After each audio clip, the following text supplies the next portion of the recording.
everything around you is just using you, capitalizing off of you, because they ain't really no love. Because you're not right with yourself. They getting rid of you. Simple. And it can really take itself to certain levels, experiences, going through certain things. You can't listen, man.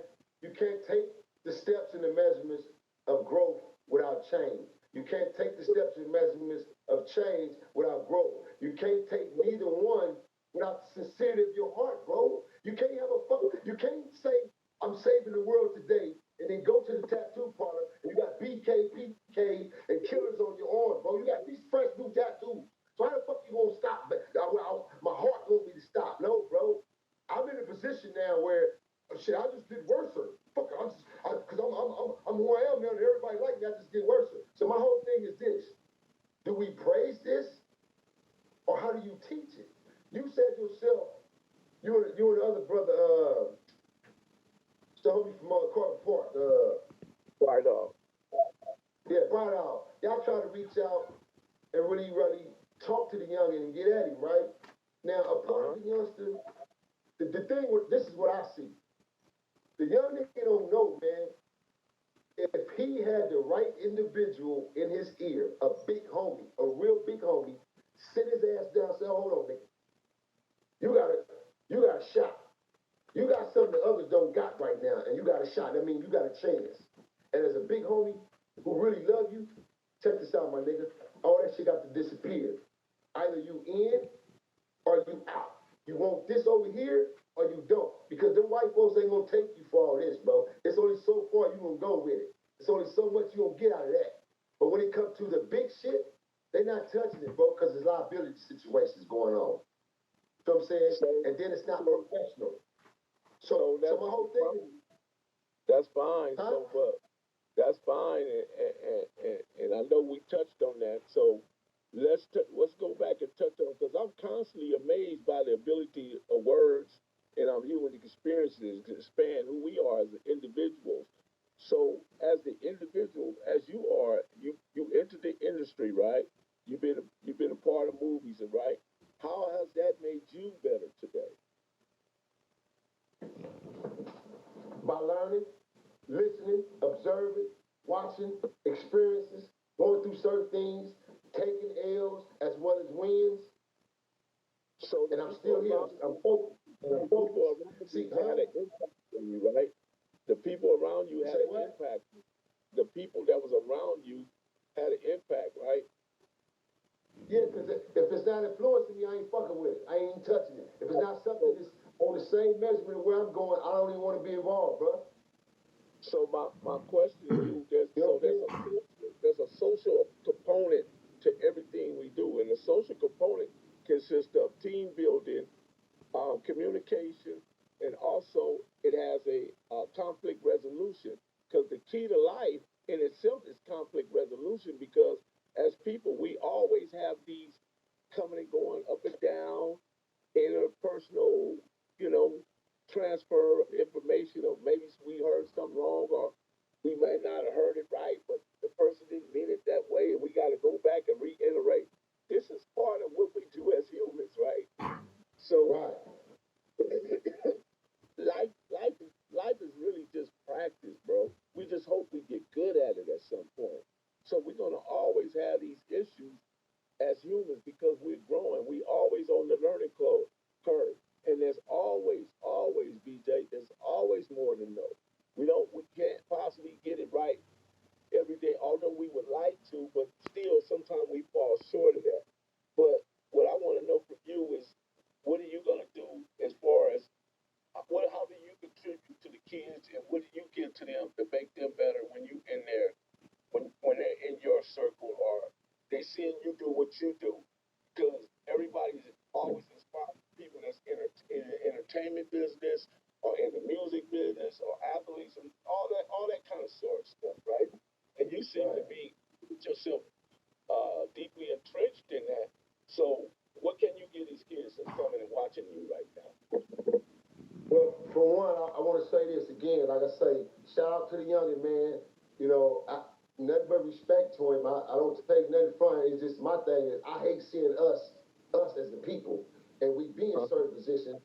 and then this disadvantage is being took a part of because certain niggas, certain cats don't know certain shit, right? When a youngster really, he's a brand, bro. He's really a brand, and he can really take himself to certain levels with the right individuals behind him. So my advice to a lot of young cats, when I'm around them, and when I'm speaking to them, huh? I'm saying if he don't want to change, there's nothing you and I can do about it. All we can do is Oh give yeah, him. no, I'm going into elaborate on what your question was. Okay. So what I'm saying is, so when I tell others, you know, again, the same thing. It's like, bro, look, if this is something you're really trying to do and you really, really want to be involved, you got to know within yourself your limits, what you're willing to do, what you're not wanting to do, and you got to be sincere with self first, bro, before you can take yourself and put yourself involved in any structure, any organization, or be on anybody's team. Self got to be right. If you're not loyal within yourself, homie, don't go over there fucking around with that team, bro. Because them niggas over there is loyal. And niggas gonna see through that immediately. They gonna see through it. If it's not loyal, they getting rid of it. Simple, bro. So it's like if you're gonna be involved in the whatever your endeavor is out here, man, just be sincere within yourself first. And then the people around you, once you got that eye, that third eye open within self, and self is right, it'll give you the opportunity and advantages to better see others around you. Okay, hold on. Let me get this away from me. Let me push this out the way because this ain't right. But if this ain't right, then you ain't gonna see nothing. So everything is just you can be hit, you can be hot, the hottest shit right there, right then and there. But everything around you is just using you, capitalizing off of you, because there ain't really no love. Because you're not right with yourself. If self is right, then you better handle your business right. Meaning you better handpick and appoint and put your team together like you're supposed to make sure those people around you really got your good intentions. You got motherfuckers around you that ain't got your intentions, bro. What the fuck you got them around you for? Right, right. So it's Why the you lone think, wolf that dies. Listen, BJ, it's the lone wolf that'll die in the winter, but the team will survive all 4 seasons. all 4 seasons, bro? All the time. Because team ain't spelled with I. It ain't spelled with no damn I. You don't find an I nowhere in team.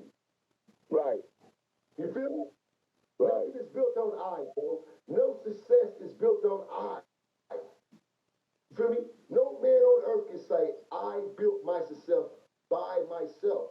It's Because impossible, bro. one thing I noticed when you was talking, when you was relating the story about Tyrese, you called him Reese Cup, of course, but you also mentioned that he had this person around him, he had that person around him, so he had a team around him to help make the situation come to a medium, right?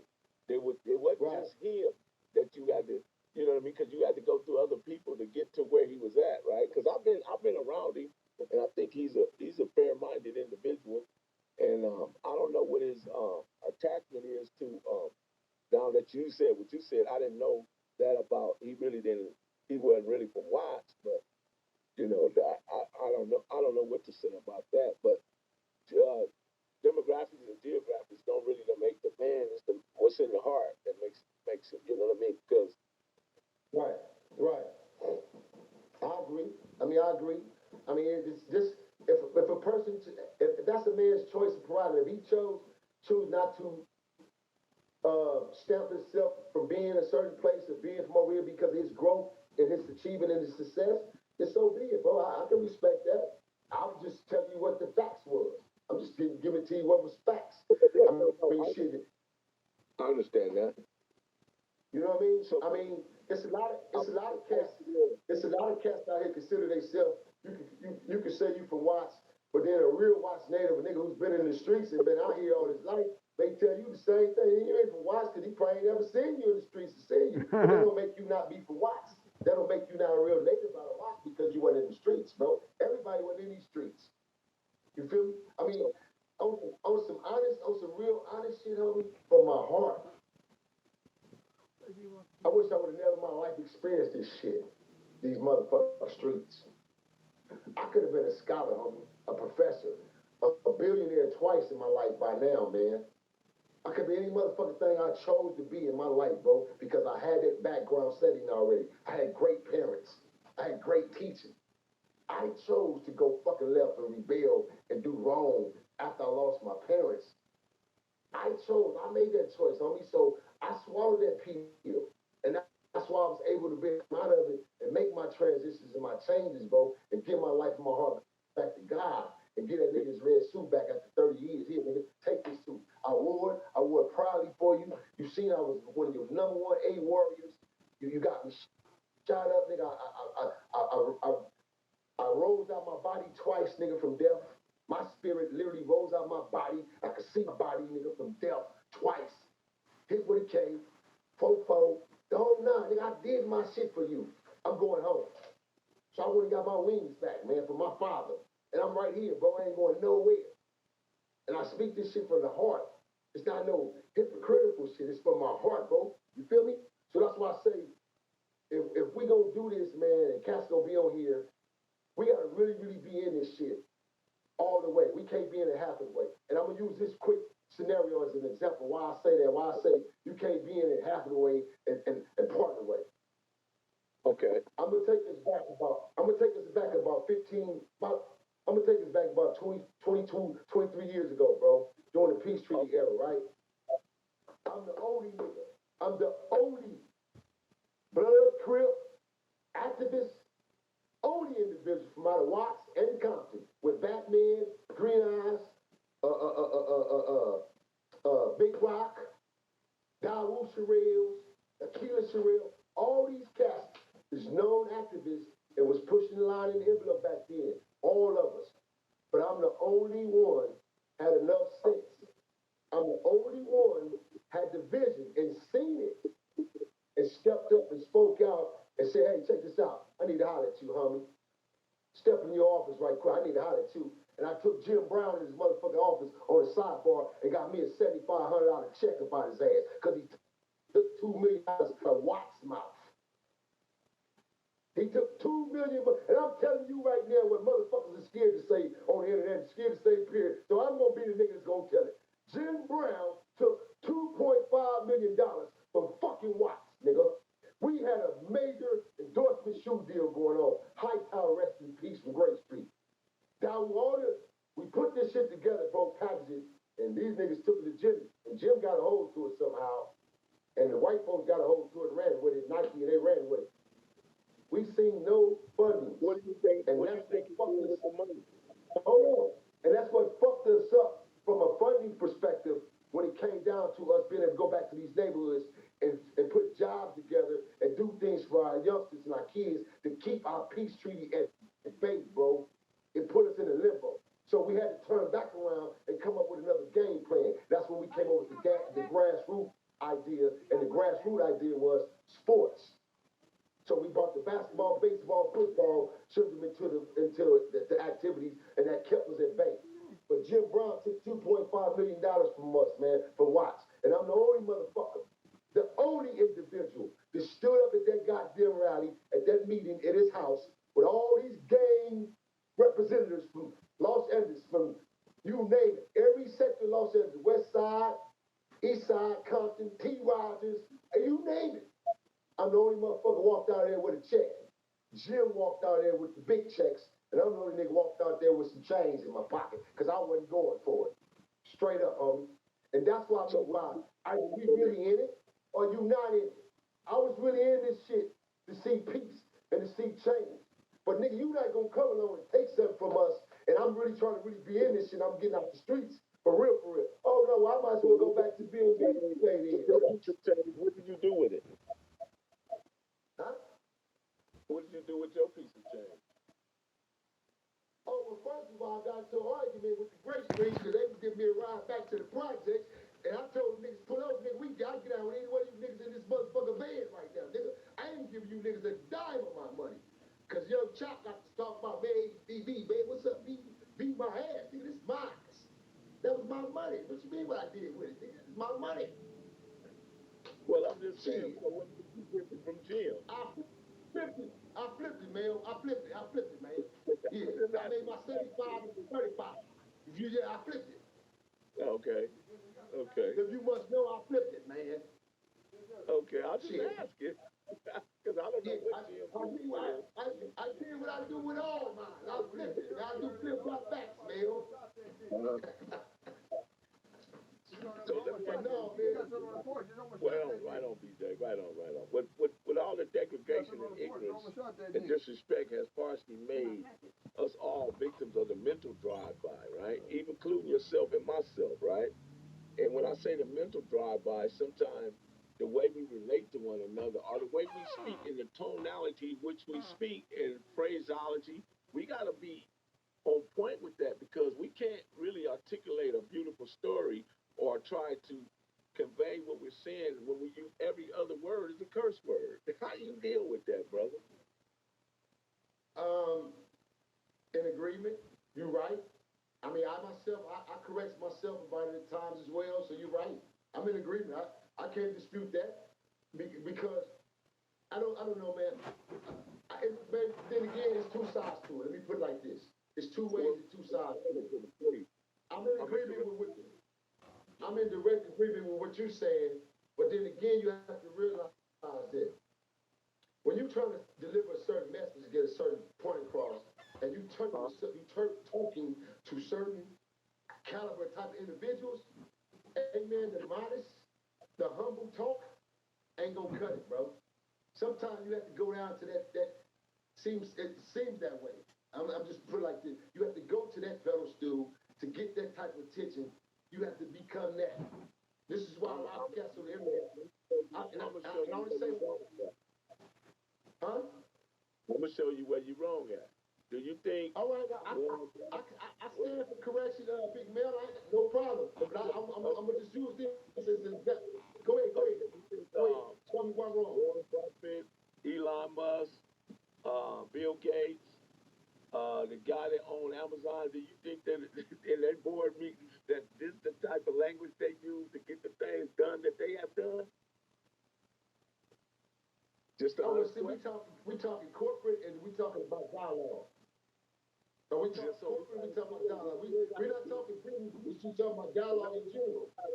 Regardless of what section you sitting in or area, you still got to be able to because you catch more bees with honey than you do with S. You know what I'm saying? It's just that because bees ain't sitting around explaining to the flies why honey is better than the S.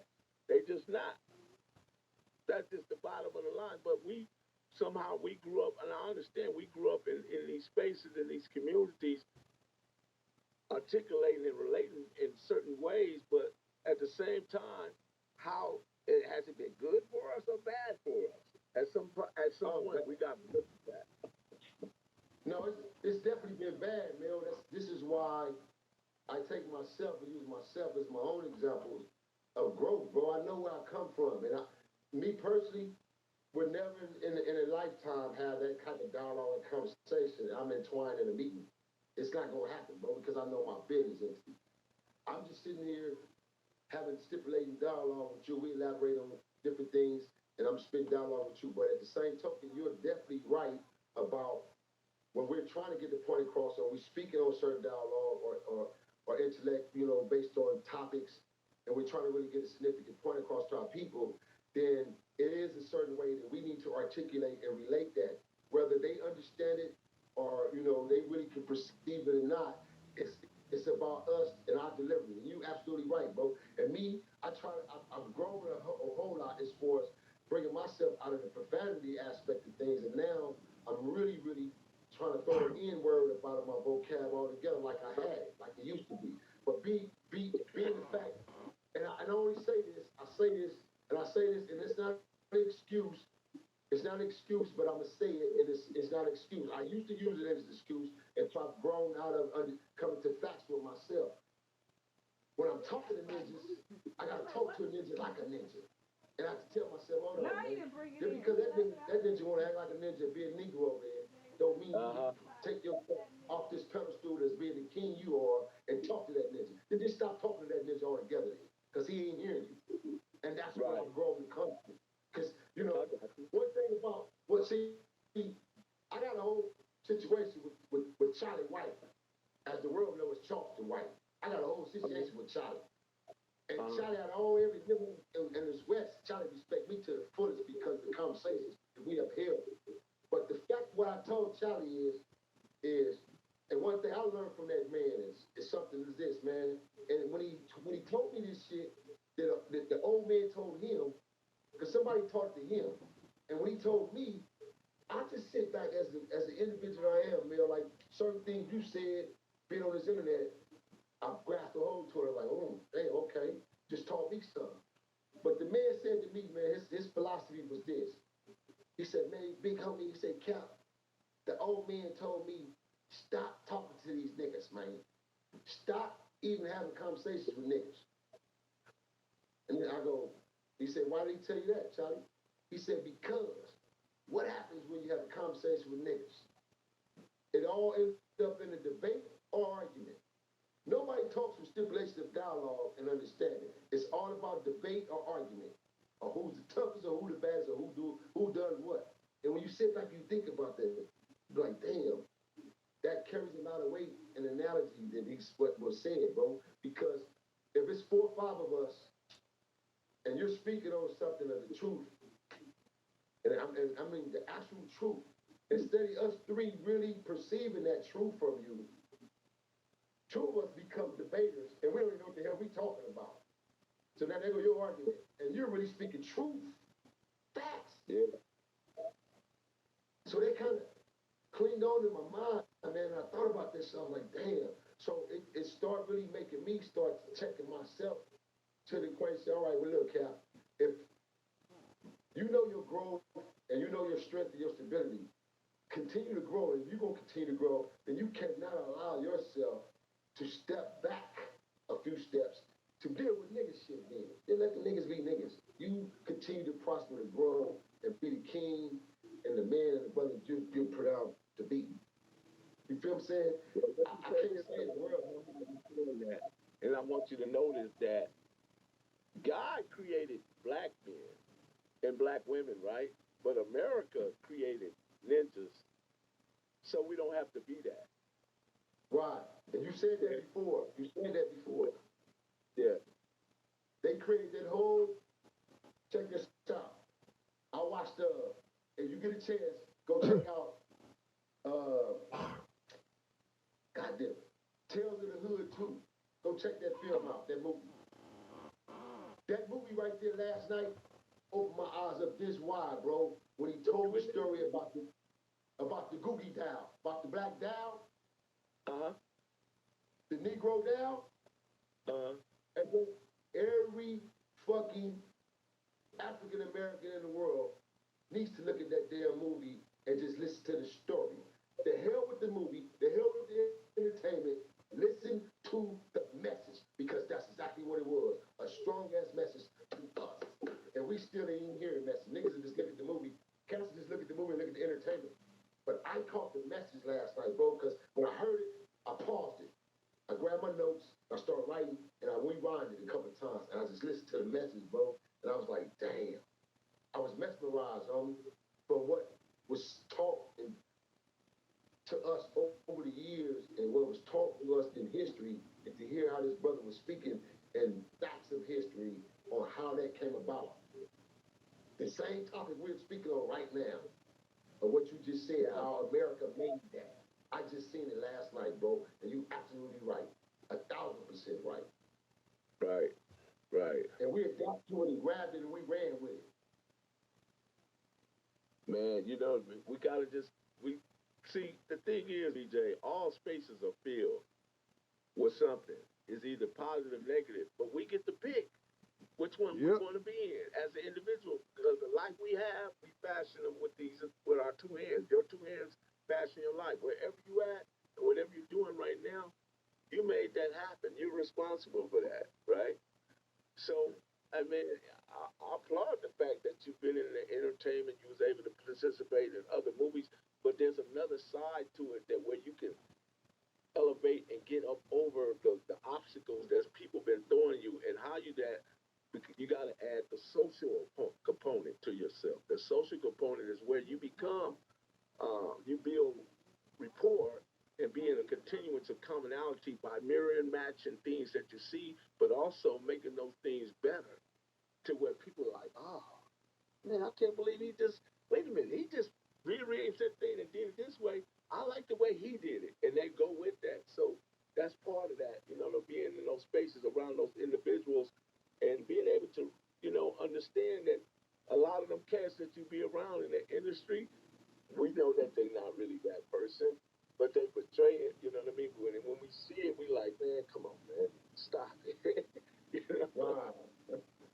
Yeah, man. So yeah, it's been a journey, man. But like I said, man, just my kids is what really put me in this position, bro, to humble myself and really take myself about this retirement layer, man. It was my kids, homie.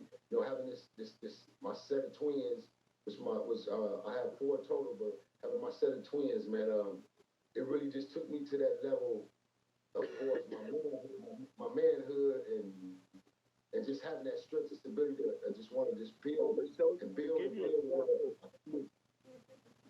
to give you an example to show you how sick our people are and the mental side that exists in it, people are more interested in know if you told or didn't tell, but they not don't even hear they didn't even hear the fact that you raised twin boys by yourself. They didn't even hear that part. But they more interested in some gossip or some things that has never been proven. You know what I'm saying? And they want to ask that question. That shows you that because that's because our abnormal thinking has become normal to some of our people, and they don't realize that they mind or the way they how they get these things and frame it in their head, and then they want to verbalize it, but they only verbalize it because they heard someone else say it or they heard someone, and a lot of that stuff could be 100% wrong, but they Yeah, don't it's the even know. motherfuckers in them basements again. It's the motherfuckers down in them basements, sitting in the baby mama house somewhere, sitting in the car.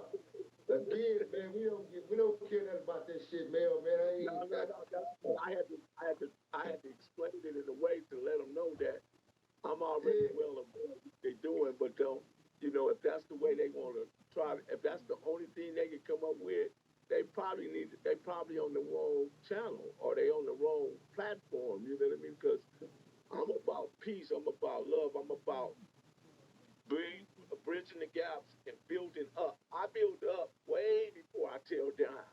That's right, just me. You right. know, a Yeah, lot of people yeah. come in and tear down, and we got to stop that as a people because we'll never get to where we're going. You genuine, bro. It's like, look, man, real really see real, bro. Real recognize real. You know that old saying. And it's like, you just a genuine brother, man. You're a genuine person.